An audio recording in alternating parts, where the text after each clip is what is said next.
하나님 말씀 마태복음 6장 9절로 13절 말씀입니다.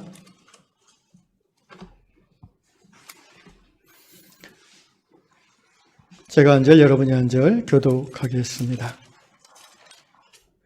그러므로 너희는 이렇게 기도하라. 하늘에 계신 우리 아버지여, 이름이 거룩히 여김을 받으시오며 나라가 임하시오며 뜻이 하늘에서 이루어진 것 같이 땅에서도 이루어지이다. 오늘 우리에게 일용할 양식을 주시옵고 우리가 우리에게 죄 지은 자를 사하여 준 것 같이 우리 죄를 사하여 주시옵고 다 같이 우리를 시험에 들게 하지 마시옵고 다만 악에서 구하시옵소서. 나라와 권세와 영광이 아버지께 영원히 있사옵나이다. 아멘. 6장 33절 한 곳만 더 읽겠습니다. 시작. 그런즉 너희는 먼저 그의 나라와 그의 의를 구하라. 그리하면 이 모든 것을 너희에게 더하시리라. 아멘. 오늘 아침에 교회에 와서 이제 제 노트북 컴퓨터를 딱 켰는데 갑자기 컴퓨터가 먹통이 됐습니다. 그래서 지금 설교 원고를 프린터를 못하게 됐습니다. 제 앞에 노트북이 없죠. 그래서 잠시 기도하는 중에 주님이 주시는 마음은 하나님이 더 큰 은혜를 주실 타임이라고 말씀해 주셨습니다. 그렇습니다. 저 노트북을 한 2년 반 쓰는 동안 한 번도 이런 일이 없었고 아침에 집에서 제가 작성할 때만 해도 아무 문제가 없었는데 여기 딱 오자마자 시스템 에러가 돼서 어떻게 급히 손볼 수가 없게 됐습니다. 그래서 지금 줌도 키지 않고 있지만 다행히 예배드림에 전혀 지장은 없습니다. 바라기는 어떤 그 정리된 그 원고의 틀을 넘어서서 성령께서 말씀을 이끌어 주시기를 간절히 기도합니다. 아멘. 하나님 나라 주기도문을 가지고 계속해서 말씀을 전하고 있습니다. 주기도문의 앞부분 세 가지 간구는 하나님의 필요를 채워드리는 간구라고 하였습니다. 우리가 보통 기도라고 할 때 우리의 필요를 먼저 하나님께 구하는 것을 흔히 기도라고 생각하지만 주께서 우리에게 가르치신 기도의 모범은 그렇지 않다는 것을 우리가 배웠습니다. 그래서 여러분이 이 한 달간 기도하면서 이 주 기도문의 내용과 순서를 따라서 기도하시기를 강하게 권면합니다. 우리의 기도의 습관을 이 시간들을 통해서 바꿔나감으로 주님 가르치신 기도에 합당한 기도의 영성이 세워질 수 있기를 주의 이름으로 축원합니다. 첫 번째 세 가지 하나님의 필요는 우리가 지금까지 살펴봤던 대로 아버지의 이름이 높임을 받게 해 주시옵소서, 아버지의 나라가 임하시옵소서, 그리고 오늘 나눌 아버지의 뜻이 이루어지게 하여 주옵소서라는 기도입니다. 아버지의 이름, 아버지의 나라, 아버지의 뜻, 주의 이름, 주의 나라, 주의 뜻이 이루어지는 것입니다. 그것이 우리가 날마다 기도해야 될 내용입니다. 주의 뜻이 이루어지는 그것이 주의 나라입니다.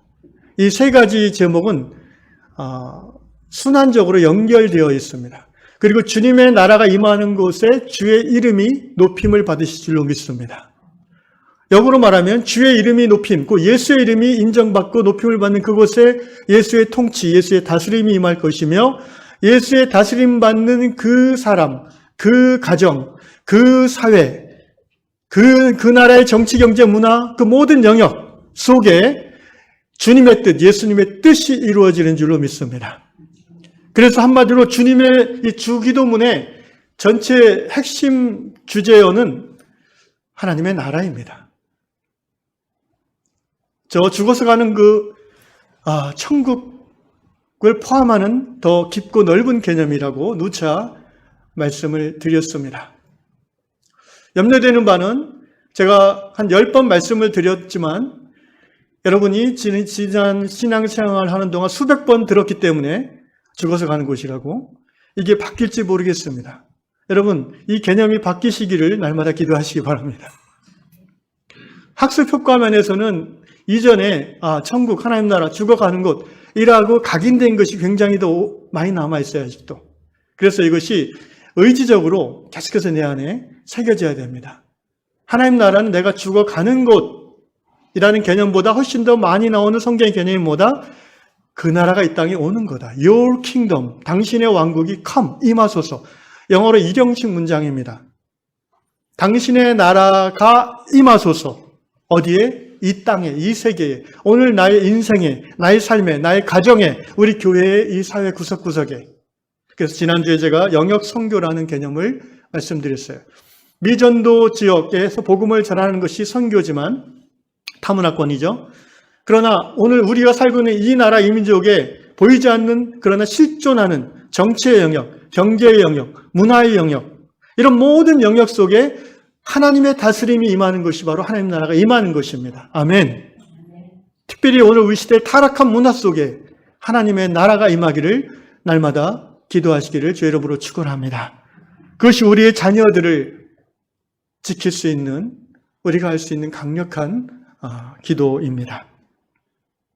오늘은 그래서 하나님의, 주님의 이름, 주님의 통치, 그리고 그곳에 주님의 뜻이 이루어지는 바, 주의 뜻이 이루어지옵소서라는 이 주기도문의 세 번째 간구에 대한 내용을 나누고 싶습니다. 자, 주님의 뜻이 이루어지옵소서. 우리가 이 기도를 할 때 다른 주기도문의 내용도 똑같지만 마찬가지지만 주님의 뜻이 이루어지옵소서 하고 내 삶은 전혀 그것과 상관없어도 된다? 그렇지 않습니다. 동창회에서 오랜만에 동창을 만나가지고 이런저런 얘기하다가 뭐 새로운 사업을 시작한다고 하니까 헤어지면서 그래, 네 사업이 잘 되길 내가 기도할게. 잘 되길 바래. 그리고 돌아서는 그 정도로 우리가 주님의 뜻이 이루어지옵소서 기도하지는 않는지 아무 생각 없이 말입니다. 주기도는 그렇게 하는 것은 아닙니다. 주기도는 적어도 내가 주님의 이름이 높임을 받고 주님의 나라가 임하옵소서 주의 뜻이 이루어지리이다라고 할 때 적어도 나는 내 인생, 내 삶 속에서 그렇게 되도록 내가 최선을 다하겠다는 결단과 각오가 드려지는 기도라는 것입니다. 아멘. 그냥 내 사업이 잘 되길 기도해. 그렇게 되기를 바래. 이거하고 전혀 차원이 다른 기도라는 거예요. 지금까지 우리가 주기도를 어떻게 했는지를 정직하게 돌아보고 회개할 필요가 있습니다. 우리는 주기도문을 드릴 때 정말 그 기도가 이루어지기 위해서 나의 삶을 드린다는 결단이 함께 있었는가? 오늘 내가 아침에 기도하고 주기도문으로 마칠 때에 주님의 뜻이 이루어지리이다라고 할 때에 내 삶 속에 내가 주의 뜻을 이루고자 갈망하며 그렇게 노력했는가? 아니면 그것과 전혀 상관없이 그냥 상투적으로 외워서 나오는 기도인가? 여러분, 주기도문이 우리의 결단과 의지가 내포되지 않고 실천되지 않는 기도라면 그것은 주문에 불과합니다. 좀 극단적으로 말하면 불교나 타종교에서 그 신도들이 뜻도 모르고 막 중얼중얼 되는 거하고 뭐가 다르겠습니까? 거기 내 삶이 녹아있지 않는데 말입니다.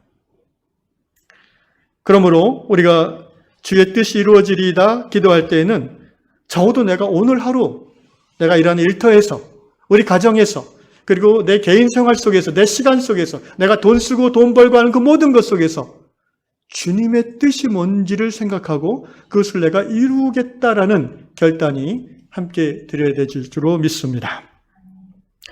문제는 주님의 뜻을 잘 모르겠다고 하는 분들이 많다는 것입니다. 주님의 뜻이 알면 하고 싶은 할 수 있는데 잘 모르겠어요. 이것 같기도 하고 저것 같기도 하고. 근데 그 말이 굉장히 어폐가 있다는 걸 알아야 됩니다. 하나님을 모르는 세상 사람들이 하나님의 뜻, 주님의 뜻을 모른다고 하는 것은 이해가 갑니다. 그런데 우리는 하나님의 딸, 아들 아닙니까? 하나님이 우리의 아버지 아니십니까? 아멘? 어느 집안의 자녀들이 아버지의 뜻 하나도 모릅니까? 여러분 집의 자녀들이 엄마 아빠의 뜻이 뭔지 전혀 캄캄합니까? 그렇다면 그 아이들은 정말 의심스럽죠. 그 집 자녀가 맞는지. 자녀라면 적어도 아버지가 자기를 향해서, 이 가정을 향해서 어떤 마음, 어떤 뜻, 어떤 생각, 어떤 갈망을 갖고 계신지를 압니다. 모든 아버지들이 가정을 향해 갖는 뜻은 무엇입니까? 자녀가 잘 되고 행복하고 건강하고 그 가정에 생명이 충만하기를 원하는 것. 그것이 아버지, 어머니의 뜻이 아니겠습니까? 그런데 우리는 왜 자꾸 모르겠다고 할까요? 성경을 한 번만 읽어봐도 하나님 뜻이 뭔지가 나오는데 왜 우리는 자꾸 모른다고 할까요? 예, 요한복음 7장 17절에서 예수께서 그 이유를 우리에게 말씀해 주셨습니다. 지난주 수요 예배 때 나눈 내용인데요. 예수께서 말씀하시기를 사람이 하나님의 뜻을 행하고자 하면 이 교훈이 하나님으로부터 내게 온 건지 아니면 나 스스로 말함인지 알 것이다라고 하셨어요. 우리가 하나님의 뜻을 잘 모르겠다, 하나님 뜻 어렵다라고 생각하는 근본적인 이유를 생각해 보면 내 속에 하나님의 뜻을 정말 순종하고자 하는 마음이 부족해서 그런 거예요. 하나님의 뜻을 들어보고 내 뜻과 일치하면은 물론 순종하지요. 근데 많은 경우 우리가 하나님의 뜻대로 살려면은 내 뜻을 어떻게 해야 돼요? 접어야 될 때가 있어요. 내 뜻을 꺾어야 될 때가 있어요. 그래서 우리는 하나님의 뜻을 잘 모르겠다고 이렇게 뭐라고 하죠? 이렇게 가림막을 치는 거예요. 심리적으로. 곰곰이 생각해 보면 정말 내가 하나님의 뜻을 순종하기를 원합니다. 오늘 내 하루의 삶 속에서 내가 아침에 눈 떠서 밥 먹고 일하고 사람 만나고 텔레비전 보고 인터넷 하고 하는 그 모든 시간 속에서 하나님의 뜻을 내가 이루고 싶어요 라는 순종의 마음이 있다면 성령께서 매 순간 하나님의 뜻을 깨닫게 해주실 줄로 믿습니다. 그렇게 되기를 원하십니까? 예, 하나님의 뜻, 주의 뜻이 내 삶에서 이루어지기다라는 그 기도가 그렇게 해서 이루어질 수 있는 것입니다. 그러면은 예수께서 이런 말씀을 마태복음 7장에서 하셨죠. 굉장히 듣기에 거북한 말씀인데요. 나더러 주여 주여 하는 자마다 천국에 들어간다 안 들어간다? 못 들어가는 것이 아니라 하나님의 뜻대로 행하는 자가 천국에 들어간다고 하셨어요. 이 말씀을 누구에게 하셨는지 아십니까? 마태복음 7장에 보면 예수님의 이름으로 귀신을 쫓아내고 예수의 이름으로 기적을 행하는 그런 사람들에게 하신 말씀이에요. 나더러 주여 주여 하는 자. 우리가 얼마나 신앙생활 하면서 주여 주여를 많이 합니까? 근데 그것과 상관없어요. 하나님 나라 들어가는 거는. 주여 주여를 겉으로 하든 속으로 하든 상관없다는 거예요. 할렐루야 거룩하게 얘기를 하든 아무 소리 안 하든 그건 상관이 없는 거예요. 천국에 들어갈 수 있는 유일한 길은 딱 하나예요. 하나님의 뜻을 알고 행하는 거예요. 그럼 누가 하나님의 뜻을 행할 수 있습니까? 마태복음, 마가복음 3장에서 예수께서 이런 말씀하셨습니다. 제가 원고가 없어서 몇 절까지는 모르겠습니다. 마가복음 3장에 보면 25절로 기억하는데 예수님이 어떤 바리새인 집에서 말씀을 나누고 있을 때 사람들이 와서 당신의 어머니와 형제들 누이들이 와서 기다립니다 라는 전가를 했을 때 예수께서 뭐라고 하셨습니까? 누가 내 어머니며 누가 내 누이며 내 형제인가? 여기 있는 사람들을 보라. 누구든지 하나님의 뜻대로 행하는 자들이 내 형제요 자매요 모친이니라. 할렐루야. 하나님의 뜻대로 행하는 자가 예수님의 가족이에요. 그러니까 하나님의 뜻대로 행할 수 있으려면 우리가 어떻게 해야 돼요? 예수님의 가족이 돼야 돼요. 그냥 호적상 가족은 다 됐어요. 우리는 이미. 할렐루야. 우리는 법적으로 이미 하나님 나라 시민이고 하나님의 권속이 됐습니다. 믿으십니까? 근데 여러분 가족은 그냥 호적상 가족이 중요한 게 아니잖아요. 가족은 정말 뭐가 중요한 거야? 정말 가족은 어떻게 알아요? 서로 사랑하는 관계일 때 가족 아니에요? 그죠? 자녀가 엄마 아빠를 사랑하고 엄마 아빠가 자녀를 사랑하는 그 관계는 호적의 그 문자랑은 또 상관없는 그 가족의 본질이 그거잖아요. 우리가 예수의 가족이 될 때 하나님의 뜻을 행할 수 있다는 말은요. 우리가 예수님을 사랑할 때 하나님의 뜻을 우리 삶에서 행할 수 있다는 겁니다. 믿으십니까? 예수를 사랑할 때 우리는 예수의 뜻을 이루고 싶은 마음이 드는 거예요. 역으로 말하면 우리가 주님의 뜻을 글쎄 들어보고 내 마음에 맞으면 하고 내 이익에 부합하면 하고 아니면 말고 이런 마음이 있다는 건 그만큼 내가 예수를 그것밖에 사랑 안 한다는 거예요. 예수를 내가 100 중에 80을 사랑하면 예수님의 뜻을 내 삶에서 80 정도 이루어지고 마음이 막 들어요. 100%는 어렵지만 사랑하면 그분의 뜻을 이루고 싶어요. 내가 좀 손해보고 내가 힘들고 내가 고통당하더라도 그분의 갈망이라면 나는 그분을 사랑하니까 그분의 뜻을 이루고 행하고 싶어요. 그래서 여러분, 나는 주님의 뜻을 잘 모르겠어요. 주님의 뜻이 이루어지다 기도하면서 잘 못하는 것 같아요. 참 마음이 힘들어요. 그러면 여기서 점검해 봐야 돼요. 나는 예수를 얼만큼 사랑하나? Do you love Jesus? 이 흔한 질문을 우리는 다른 옆 사람에게 하는 게 아니라 나 자신에게 해봐야 된다는 것입니다. 예수 사랑하고 싶습니다. 어떻게 하면 예수를 사랑할 수 있습니까? 예. 요한일서 4장에 10절에 이 말씀이 나와요. 사랑은 여기 있으니 우리가 하나님을 사랑한 것이 아니라 하나님이 먼저 우리를 사랑하셨다고. 여러분, 우리가 하나님의 사랑을 깨달아야 하나님을 사랑하는 마음이 시작될 수 있어요. 우리 안에는 사랑이 없어요. 그죠? 우리 안에는 자기의 개인적인 자기에만 가득 차 있고 이웃을 사랑하고 하나님을 사랑하고자 하는 마음은 본래 거의 없어요. 언제 이 사랑이 하나님을 향한 사랑이 끌어오를 수 있냐면은 그분이 나를 사랑했음이 내가 깨달아질 때예요. 그 십자가, 예수 그리스도 십자가 그 대속의 죽으심의 사랑을 깨달았을 때에 왜 나 같은 죄인을 사랑하시나이까? 라고 울컥하면서 그분을 향한 애정이 내 안에 시작되는 것입니다. 그러므로 우리가 예수를 사랑하고 싶어요. 예수를 사랑하게 해주세요. 라고 기도할 때 먼저 우리는 하나님 우리를 향한 십자가 사랑을 기억해야 됩니다. 그 사랑을 고백하심으로 주님을 향한 여러분의 사랑이 회복되기를 주의 이름으로 축원합니다. 한마디로 주님의 뜻이 무엇이겠습니까? 성경 전체를 정리하면 제가 지금 성경을 정리해서 주님의 뜻이 뭔지를 말씀드리겠습니다. 이 주님의 뜻은요, 우리가 하나님의 자녀이고 예수 믿는 성도라면 바로 이 주님의 뜻이 우리 인생의 목표점이 되어야 됩니다. 모든 그리스도인의 인생의 목적은 동일합니다. 우리는 그것이 바로 하나님의 영광을 구하는 것이라고 배웠습니다. 하나님의 목적, 그것이 바로 우리 인생의 목적입니다. 하나님의 영광이죠. 그거를 이제 주기도문에 비춰서 얘기하자면 성경 전체를 통해서 나타나는 주님의 뜻은 무엇입니까? 따라합시다. 생명. 생명을 낳고 생명을 풍성케 하는 것. 이게 주님의 뜻이에요. 곰곰이 생각해 보십시오. 그게 왜 주님의 뜻입니까? 예수님이 이 땅에 오신 목적이 무엇입니까? 죽어가는 생명을 어떻게 해요?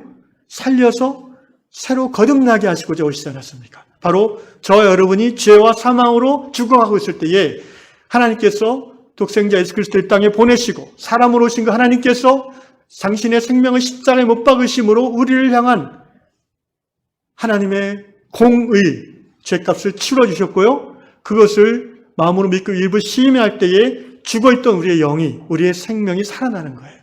그러므로 주님의 뜻은 생명입니다. 생명을 낳고 생명을 살리고 생명을 풍성케 하는 것. 요한복음 10장 10절 예수께서 마귀가 이 땅에 온 것은 그 목적이 뭐예요? 죽이고 멸망시키고 파괴하는 거예요. 인자가 이 땅에 온 이유가 뭐예요? 생명을 살리고 풍성케 하려 함이라. 아멘. 그래서 우리가 주의 뜻이 이루어지리다라고 기도할 때에 그 주의 뜻이 뭔지 잘 모르겠다 싶으면은 무조건 오늘 내가 하루 살면서 살리는 일을 하면 되겠구나. 먼저 내 영혼이 살아나야 되겠어요. 그죠? 왜냐하면 내 영혼이 생명으로 충만하지 않고 어떻게 내가 내 주위에 있는 생명들을 살려낼 수 있겠습니까? 그래서 먼저 내가 예수님을 더 깊이 알아가는 것에 오늘 나의 삶의 우선순위를 둬야 되는 거죠. 예수를 알고 예수를 믿고 예수를 누릴수록 예수 생명이 내 안에서 풍성해지는 줄로 믿습니다. 내 안에서 차오르는 그 생명의 물이 이 아구까지 찼을 때에 내가 입을 열면 그 생명의 물이 옆 사람에게 흘러가고 내가 이 눈을 뜨면은 그 생명의 광채가 이웃에게 흘러나가게 되는 거예요. 내 안에 예수 생명이 간당간당 하면은요, 입을 열고 싶지도 않고요. 살아도 사는 것 같지도 않고요. 그래요. 여러분 잘 아시잖아요. 그런데 예수를 알고 예수를 경험할수록 은혜 받을수록 내 안에 생명이 채워지고 그 생명은 흘러가게 돼 있어요. 이것이 바로 주의 뜻을 이루는 첩경인 것입니다. 그러므로 주님의 뜻은 생명입니다. 생명.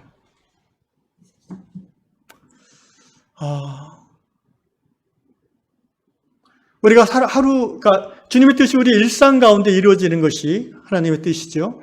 근데 우리가 하루 살아가면서 이제 생명으로 충만해지면요, 이제 우리가 생명을 살리는 또 삶을 살아야 되잖아요. 어려운 게 아니에요. 예를 들어서 우리가 생명을 살리는다고 했을 때 우리가 먹는 음식을 보십시오. 우리 하루 3번 또는 2번 밥을 먹고 음식을 먹는데 이 음식이 나를 살리는 음식인지 아니면 내 몸을 죽이는 음식인지 생각해 봐야 되잖아요. 그게 살리는 거잖아요. 몸에 안 좋은 것들을 막 폭식한다. 이게 생명을 살리는 주의 뜻일까요? 아니잖아요. 어려운 일이 아닙니다. 주님의 뜻을 이룬다는 것은 일상 속에서 우리가 늘 하는 그 행위 가운데 나타날 수 있는 거예요. 여러분, 천국에 가면 음식물 찌꺼기가 많이 있을까요? 없을까요? 네? 천국에 음식물 찌꺼기로 가득 차서 냄새 가득한 곳이? 안 그렇잖아요. 그러면은 우리가 주님의 뜻을 이루려면요, 이 땅에서 천국에서 없을 만한 것을 이 땅에서 자꾸 이제 없애가는 것, 그것이 주님의 뜻을 이루고 생명을 살리는 것이에요.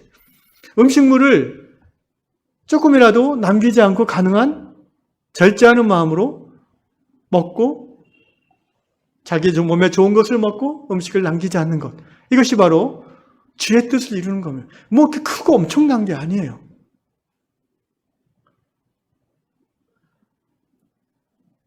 주님의 뜻은 생명을 살리는 것입니다. 우리가 일상생활에 꼭 필요하지 않은 것들인데 우리가 그것을 자꾸 구매함으로써 생명을 죽이는 일에 동참할 수 있어요. 우리 자신도 모르게.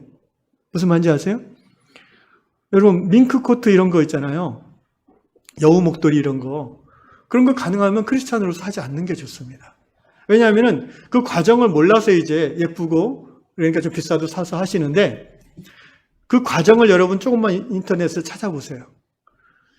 중국 같은 데서 그 쪽제비 그 가죽을 그걸 이제 우리가 겨울에 이제 모피로 만들기 위해서 어떻게 해요? 산채로 가죽을 벗겨요. 산채로. 그래야 가죽의 질이 좋대요. 이렇게 잔인할 수가 있어요? 돈 몇 푼 때문에 그냥 죽여놓고 또 벗기는 거는 몰라요. 산채로 벗긴대요. 그 얘기 듣고 어떻게 이 여우 목도리를 하고 마음이 생기겠어요? 천국 가면은 여우 목도리 없어요. 그런 거 없어요. 밍크코트 그런 거 없을 것 같아요. 우리는 생명을 살리는 일이 뭐 엄청나고 대단한 일이 아니라 뭐 선교지에 가서 나의 삶을 다 드리는 것도 생명을 살리는 일이지만 실제 우리 일상 속에서 우리가 간과하는 죽음의 삶의 양식에서 우리가 한 발짝 한 발짝 나와야 되는 것. 이것이 주의 뜻이 이루어지는 것입니다. 하나님의 뜻은 주의 뜻은 생명을 살리는 것입니다. 여러분 지금 지구의 대기가 죽어가고 있잖아요. 숲이 죽어가고 있잖아요. 우리 교회가 크리스찬들이 주의 뜻을 이루기를 날마다 기도하는 사람들이 그런 거에 대한 아무런 의식이 없이 그냥 세상 문화 속에서 이렇게 편리함만 추구하고 산다면 우리는 이후에 주님 얼굴 볼 면목이 없어질 수 있습니다. 천국에 없을 만한 것들은 지금부터 없애 나가셔야 돼요. 여러분 천국에 음란물이 그런 폭력 게임이 많을까요? 있을까요? 없을까요? 천국에 그런 게 어떤 사람은 그게 있어야 천국이라고 그래요 또. 그렇잖아요.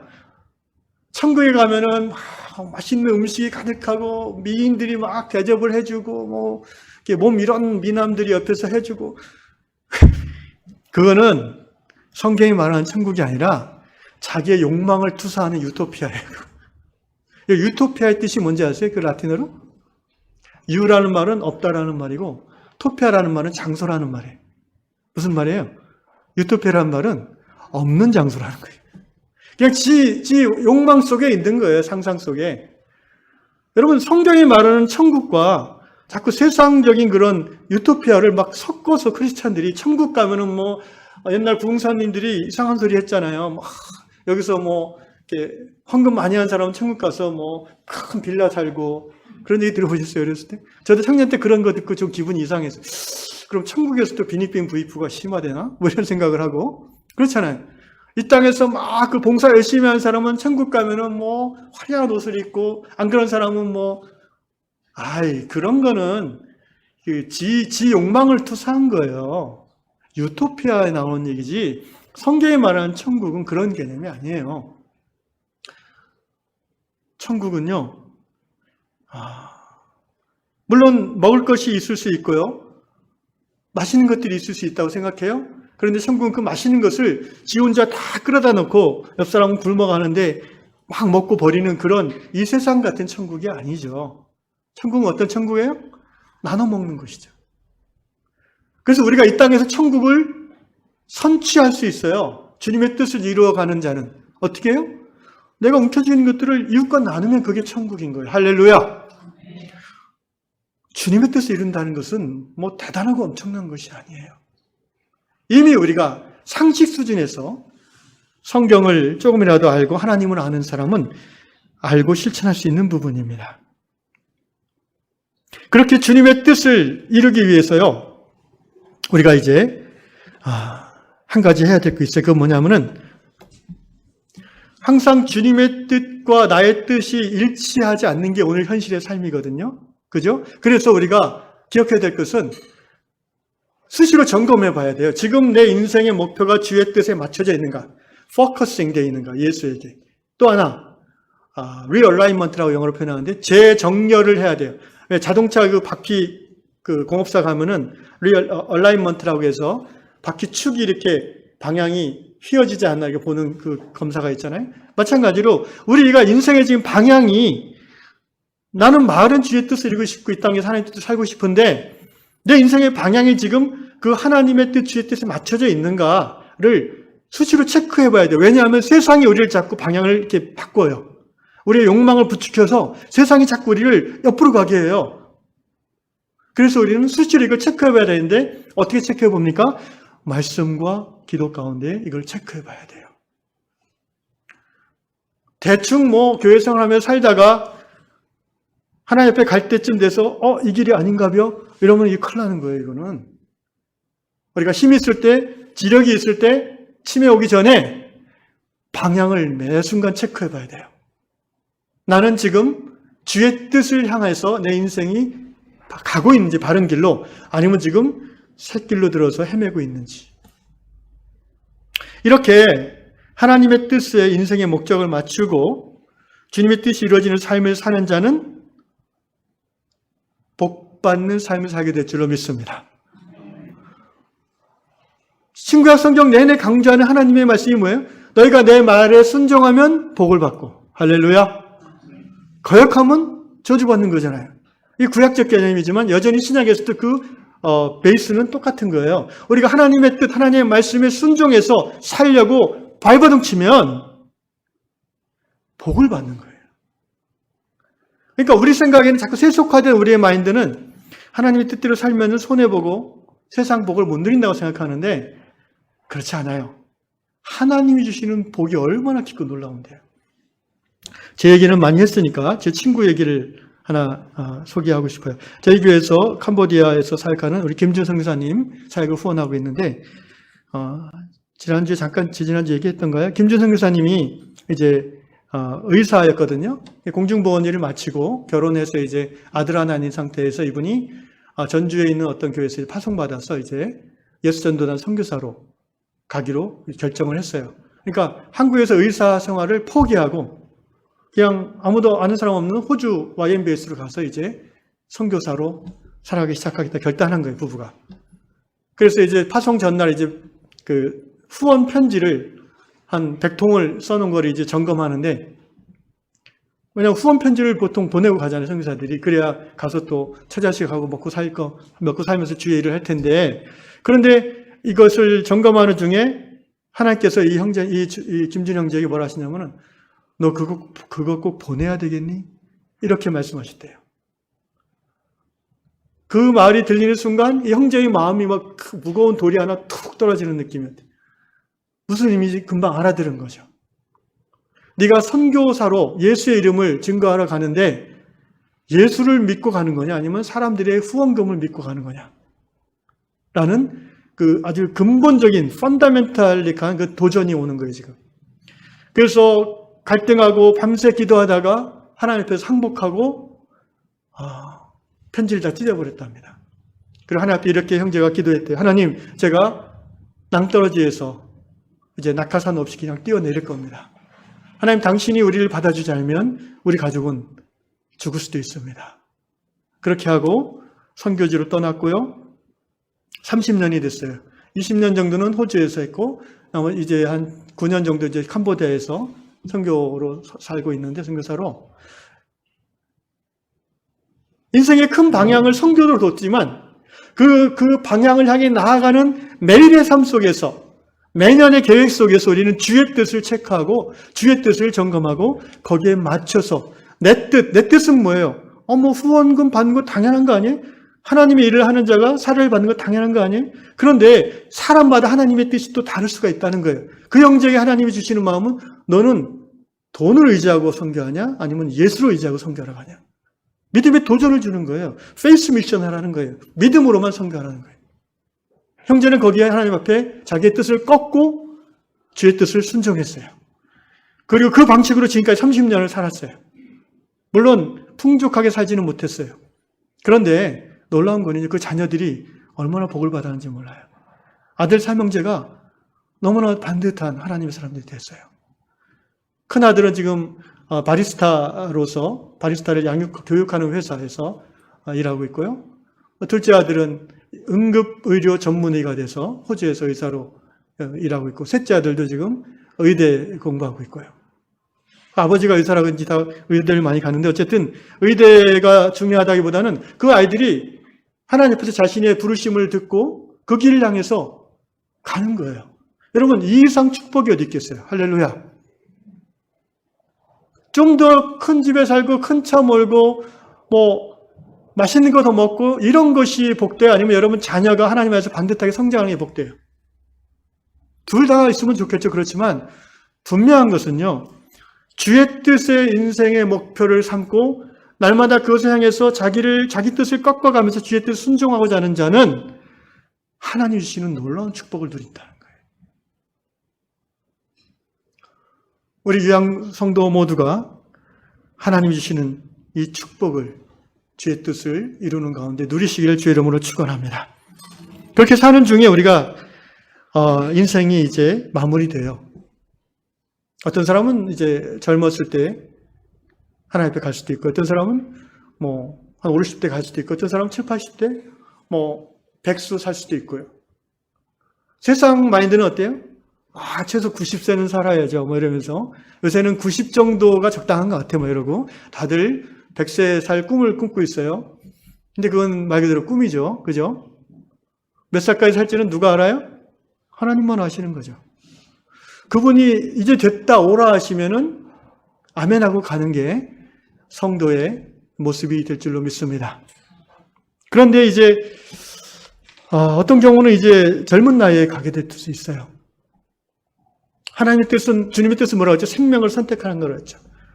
제가 이제 여러분하고 비디오를 하나, 동영상을 볼 텐데 준비해 주시고요. 이 동영상에 보면 30살 먹은 한 자매님인데 암이 전신에 다 퍼졌어요. 이제 세 군데 척추하고 간하고 뭐. 그런데 이 자매는 포기하지 않더라고요. 그리고 2%의 살아날 확률을 선택하고 그 생명을 선택하고 그 생명에 맞춰서 자신의 삶을 거기에 올인하더라고요. 네, 감동적이죠. 제인 자매님이 머리가 이렇게 항암 치료 때문에 이게 짧은 것 같습니다. 이제 30살 된 자매인데, 2% is something. 그러니까 저 친구는 98%의 절망을 택하지 않고 2%의 소망, 생명을 택했어요. 저는 저 친구가 크리스찬이라고 생각해요. 왜냐하면은 그 뒤에 여러분이 봤을지 모르겠지만은 이제 아마 저 친구가 작곡한 두 번째 노래의 가사가 나왔는데 인터뷰하는 중에 거기 이런 가사가 있었어요. Give me faith to bend. 그러니까 나에게 믿음을 주십시오라는 가사인데 그러니까 굽힐 수 있는 믿음을 주세요라는 기도잖아요. 그리고 am I looking for revival? 이런 가사가 나와요. revival을 이제 저기서는 우리말로 어떻게 번역을 했는데, 저는 그것을, 부활, 다시 생기를 얻는, 그러니까 지금 제 해석입니다. 꼭 저분하고 얘기를 안 해봤기 때문에 모르겠지만, 다시 살아남이라고 보통 해석을 할 수 있는데, 내가 다시 살아날 것을 갈망하나요? 바라보나요? 그런 의미잖아요. Am I looking for a revival? 근데 이제 그 말이 저는 내가 천국에서 다시 부활할 것을 기대합니까? 이렇게 해석될 수도 있다는 생각을 합니다. 제인 자매님의 2%의 그 생명, 소망을 선택한 그 선택에 대해서 하나님께서 축복해 주셔서 저 자매가 다시 회복될 수 있기를 간절히 축원합니다. 이게 이제 올해 5월달인가 6월달에 있었던 아주 최근에 있었던 실제 일이에요. 아메리칸 갓 탤런트라는 거기서 골든 부저를 받은 거예요. 골든 부저는 무슨 의미냐면은 준결승까지 이제 경연을 안 하고 그냥 쭉 갈 수 있는 자격이라는 거예요. 그래서 저기 참석한 사람들은 골든 부저 받기를 굉장히 소원하죠. 근데 저 자매님이 그 사이먼이라는 심사위원이 오늘 너한테 예수 안 주겠다, 대신에 특별한 걸 주겠다 하면서 이제 골든 부저를 눌렀잖아요. 그런데 만약에 제가 저 자매를 생각하면서 이런 생각이 들었습니다. 2% is something, yeah, that's okay. 맞아요. 그런데 if 1% is remain, 1%가 남았다면 어떻게 할 거예요? 0%. 의사들이 너 이제 생존 확률 제로다라고 얘기하면 어떡할 거예요? 그때 저 친구는 무엇을 선택할 수 있을까요? 여러분 0%라고 여러분이 제가 병원에서 이제 6개월 안에 당신은 확실히 죽습니다. 선고를 받았다고 칩시다. 내가 무엇을 선택할 수 있습니까? 주님의 뜻이 어떻게 이 상황 속에서 내 삶이 이루어질 수 있을까요? 예, 저는 이루어질 수 있다고 믿습니다. 왜냐하면 주님의 뜻은 항상 이루어지는 것이기 때문입니다. 저는 그 상황에서도 주님의 뜻을 선택할 수 있습니다. 바로 예수 그리스도 안에 있는 성도에게 이미 영생이 주어졌음을 확신하면서 내가 이 땅에 육신을 가지고 있는 그 마지막 순간까지 나는 하나님을 주님의 뜻을 선택하게 되는, 생명을 선택하겠다고 고백하는 것입니다. 그리고 그 선택하겠다, 그 고백에 합당한 삶을 살기로 날마다 다짐하는 것입니다. 만약 그렇게 끝까지 주의 뜻을 살아가는 동안에 이루고자 한다면 여러분 그 시한부 인생을 사는 사람이 날마다 생명을 선택하고 그 생명의 기운이 그의 몸에서 이렇게 막 드러나는 것을 주위 사람들이 본다면 그의 삶의 마지막이 어떻게 되겠어요? 생명을 살리는 삶으로 쓰임받지 않겠습니까? 실제 그런 분들이 있어요. 죽어가면서도 그 활기와 생기로서 오히려 문병 온 사람들을 위로하면서 십자가의 복음, 하나님 얼마나 아름다운 분이신지를 증거하면서 천국에 간 분들이 우리 주위에는 있습니다. 그분들이 30살에 죽었다고, 50살에 죽었다고 그의 인생이 실패한 것인가요? 전혀 그렇지 않다고 저는 확신합니다. 여러분, 우리가 30세에 부름받으나 90세에 부름받으나 누구나 인간은 죽음을 두려워하는 거예요. 나이가 들었다고 이제 3대 거짓말이라고 하잖아요. 노인분들. 아유, 빨리 죽어야지. 여러분, 이게 3대 거짓말입니다. 100세가 넘어도요, 인간은 죽음 앞에서 도망가고 싶은 본능이 있는 거예요. 그것을 뛰어넘을 수 있는 유일한 힘은 어디서 와요? 예수. 할렐루야. 예수 생명으로부터 그 힘이 오는 거예요. 사망아, 너의 이기는 것이 어디 있느냐? 사망아, 너의 쏘는 것이 어디 있느냐? 라고 사도 바울께서 이미 성령 안에서 선포하셨잖아요. 예수께서 부활하셨습니다. 아멘. 우리가 삶의 어떤 상황에 처해 있어도 우리는 하나님의 뜻이 이루어질 것을 확신하는 거예요. 우리는 날마다 생명을 선택할 수 있는 것입니다. 지금 내가 건강하든 아프든, 지금 내가 부유하든 가난하든, 지금 내가 마음이 힘들든 편안하든, 우리는 오늘 나의 삶에서 주님의 뜻을 선택하고 그 뜻을 향해 갈 수 있는 하나님의 백성들이라는 것입니다. 우리 위양 성도들이 하루하루 주님의 뜻을 이루어 드리시기를, 생명을 누리고 생명을 살리는 삶을 사는 자들이 되시기를 주의 이름으로 축원합니다.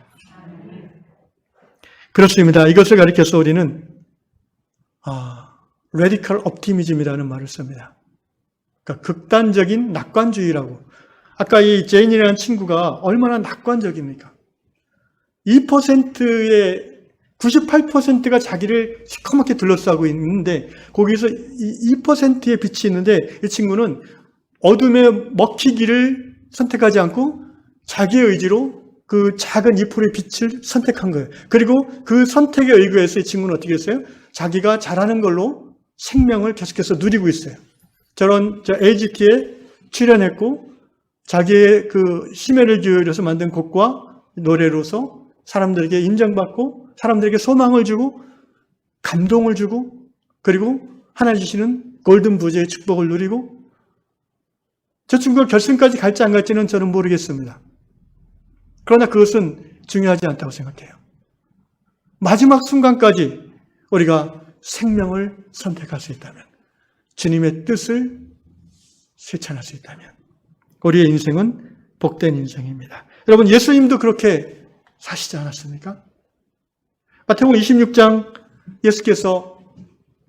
예수님도 이 땅에 완전한 인간으로 사셨기 때문에 갈등이 있으셨어요. 무슨 갈등? 하나님의 뜻, 당신의 뜻 사이에 갈등이 있었어요. 성경 어디에 그게 나와요? 예, 겟세마네 기도에 그게 나오잖아요. 이제 내일이면은 십자가 고문당하고 십자가에 달려 죽으셔야 돼요. 예수께서 얼마나 괴로우면은 땀이 피가 되도록 기도하셨다고 그랬어요. 그 심리적인 그 엄청난 괴로움을 우리가 어떻게 이해할 수 있겠습니까? 이렇게 기도하셨죠. 아버지여,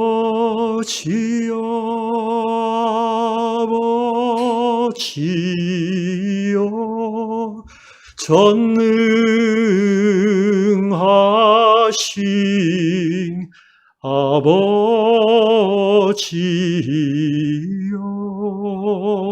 당신 뜻이여든